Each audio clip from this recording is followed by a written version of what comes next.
there was one fascinating conversation where his best friend, Lem Billings, pulls her aside at a party and says, basically, when he thought that Jack was getting ready to propose, and said, he has a lot of girlfriends, and basically saying, this is what it is, and this is what it's always going to be, and you need to understand that going into it. And it sounded to me like the relationship was pretty transactional for both of them. I never got the sense that they were madly in love with each other. I mean, Jack loved her, obviously loved her mind. They were called kindred souls. He loved her intelligence, and she loved his mind. I mean, they clearly had a lot in common intellectually. But she saw an opportunity with Jack Kennedy to have the kind of exciting life that she really hoped to have, and was all in on the campaign for president, and basically sort of pondered whether or not she could live a life like that.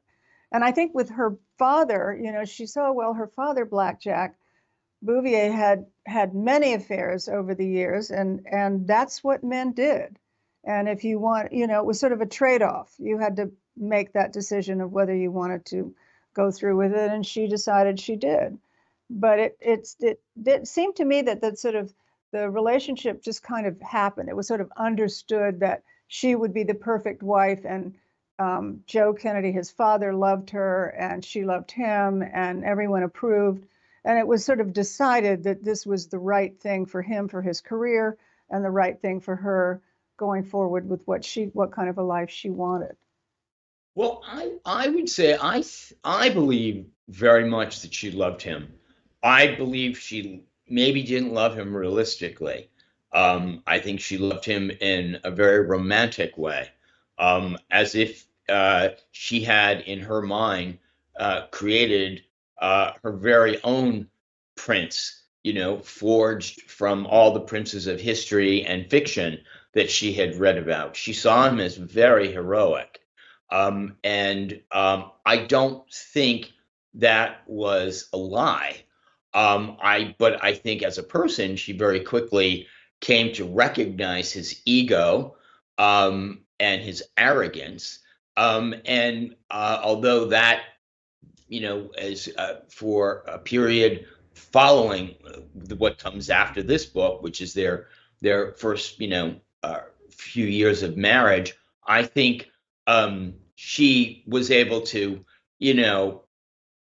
put a hole in his ego sometimes. She could really call him out, and she had no hesitation in doing that. So he did not intimidate her in that regard.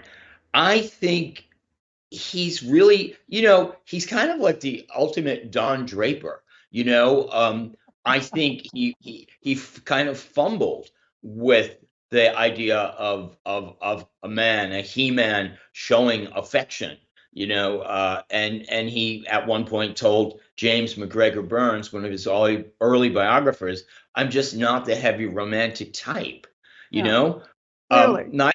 Neither was Eisenhower, neither was Nixon, neither was LBJ, or FDR. I don't think it was that uncommon with men of that era, particularly men whose great passion was power in politics.